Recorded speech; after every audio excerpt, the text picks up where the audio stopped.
सभी देशवासियों के लिए जय भीम, जय भारत, जय संविधान, वंदे मातरम। आज आप सबके बीच में महापुरुषों की विचारधारा को ध्यान में रखते हुए जो महापुरुषों ने जो राह दिखाई और महापुरुषों ने जो हमें समझाने का प्रयास किया, उस बात को हम समझने का प्रयास करें कि संविधान और महापुरुषों की विचारधारा कैसे एक साथ तालमेल रखती है। तो हम देखते हैं कि कबीर साहब अपने बीजक में लिखते हैं कि तिल बराबर गाय है और बछड़ा 9 हाथ, मटकी भर भर दुह लिया और पूंछ 18 हाथ। तो इसको हम देखें कि वास्तव में कि ये बात कैसे, क्योंकि कबीरदास की जो वाणी है, लोग कहते भी हैं कबीरदास की अटपट वाणी जो अटपटी है उसको समझना अति दुर्लभ है, लेकिन हमारे महापुरुषों की इस बात को समझने के लिए हमें उस बात को समझना होगा कि वास्तव में इस बात को संविधान में भी किस तरीके से समझाने का प्रयास किया। तो हम देखते हैं कि तिल बराबर गाय है, यानी जो संविधान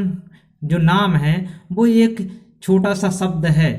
लेकिन तिल बराबर गाय है, बछड़ा 9 हाथ, उसमें आर्टिकल और उसकी अनुसूचियां जो भाग हैं वो उसके लिए यानी कि कहा जाए तो ये 9 हाथ की तरह हैं। तो तिल बराबर गाय है और बछड़ा 9 हाथ, मटकी भर भर दुह लिया।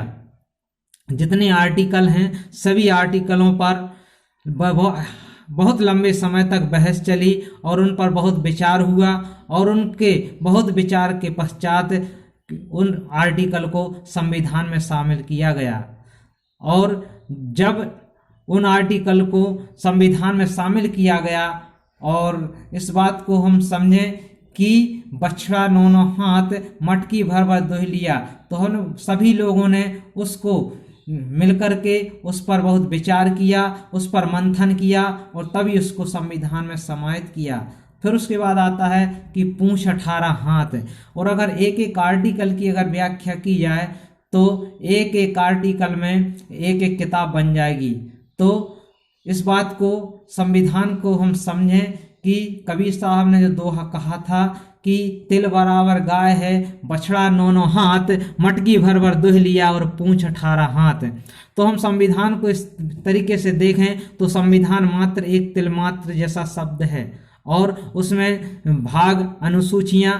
जो प्रस्तावना ये 9 हाथ के बराबर जैसे दिखाई देती हैं। और हमारे जो आर्टिकल हैं वो हम मटकी भर भर दोहने का, उसमें लंबे समय तक उसका दोहन करने का, उस पर बहस करने का, उस पर लंबे समय तक बात चली और लंबी बहस के बाद उसको संविधान में समाहित किया गया। और उसके बाद आता है कि पूंछ 18 हाथ, तो एक एक आर्टिकल के ऊपर एक एक किताब बन जाएगी, तो इतना बड़ा विस्तार हो जाता है। इसी तरह जिस तरह हम देखते हैं कि जो दूध होता है, दूध में जो घी है वो एक मटकी जो दही होता है, तो उस एक मटकी दही में ज़्यादा से ज़्यादा 100 या 50 ग्राम घी निकलता है। और उसमें हम देखते हैं कि दही कितना होता है, उसमें दूध कितना होता है और उसमें छाछ कितनी होती है। तो इसी क्रम को हम अगर समझें तो संविधान को भी समझ सकते हैं। और हमने जो एक दूध का जो उदाहरण दिया कि कितने लीटर दूध होगा या कितने लीटर उसका दही होगा और कितना उसमें घी निकलेगा, फिर उसमें कितनी छाछ हो जाएगी। अगर 100 ग्राम घी निकलता है तो उसमें कम से कम 5 से 7 लीटर दूध लग जाएगा और उसमें जो दही है उससे कम से कम 7-8 लीटर से ज़्यादा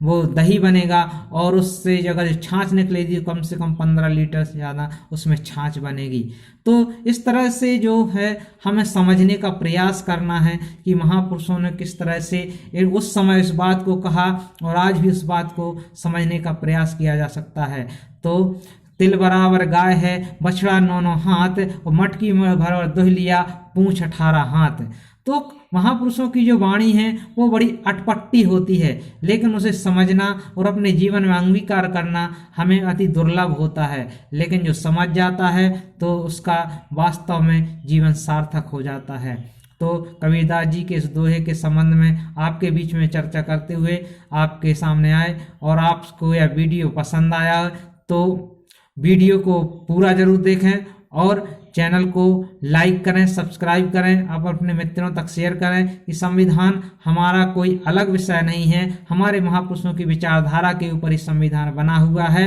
तो हम अपने दोस्त मित्रों तक अपनी इस बात को पहुंचाने का प्रयास करें और संविधान का कौन सा आर्टिकल किस महापुरुष की विचारधारा पर बना हुआ है, इस बात को हम आप तक धीरे धीरे पहुंचाने का प्रयास करेंगे और आप सबके बीच में आते रहेंगे। इन्हीं शब्दों के साथ जय भीम, जय भारत, जय संविधान, वंदे मातरम।